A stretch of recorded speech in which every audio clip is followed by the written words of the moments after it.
sure you might have noticed the lower temperatures this past weekend. It was sure fun while it lasted. But what about when the temperature raises a bit? What's that got to do with Motivation Monday? Leadership trainer, author, and public speaker Pete Blank joins us now to explain. Good to see you. Morning, buddy. It's there's a lot of seasons going on right now. There are.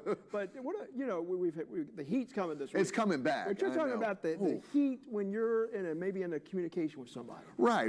Have you ever heard the phrase before? Hey, we got to lower the temperature on this, and that could be when we're talking sports and we're talking about college football coming. We could be talking about the Major League Baseball playoffs, or we could be talking politics. People are like, hey, let's lower the temperature a bit. Because it gets a little heated. Gets a little heated. So I wanted to remind us, what's our role when we're with family members or friends or in a work environment around lowering the temperature? Okay. And I think, first of all, the key thing we have to remember is we got to reduce the intensity of our emotions.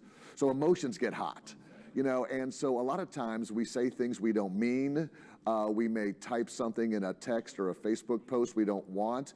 And so when people say we got to lower the temperature on this a little bit, it just means to bring the emotions down and bring it out of it. I think the problem with some of us is we always feel that need to always be right. Right. And you don't necessarily have to do that. That's what will help improve relationships. Absolutely. And that's the point, is that if we're lowering the temperature, I could say one thing to you in the heat of battle, now you're like, well, I'm not sure we're friends anymore. Well, I'm not sure. Right. When in reality, we just agree to disagree. I've also got up there improved mental health. There's studies out there that say that the more arguing you have, the more back and forth you have, the more people get angry and don't lower the temperature. Mm-hmm. They get more stressed. They get more. And so it can help you just relax a little bit. Yeah, overall physical health and your mental health, no doubt about it.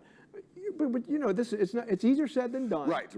But if done right, and maybe with a joke or two, you could really lower it. Humor is good if you're good at it. Sometimes sarcasm comes off well, sometimes it doesn't. Yeah. So we kind of hit there. But again, listening is very good, especially if you're involved with somebody. And this happens a lot in relationships too, in dating and families. Mm-hmm. Things get so intense. And one of your kids may even say to you, we got to lower the temperature in here. And they're just saying, my family, I was the youngest child, and my two older sisters would always fight, and my parents would always call me Switzerland. They would go, hey, let's bring in Switzerland here to see what he thinks. And I'm like, let's all just calm down. Y'all are getting all freaked out over a hairbrush. Right. And whose hairbrush it is. I'm like, let's all just relax.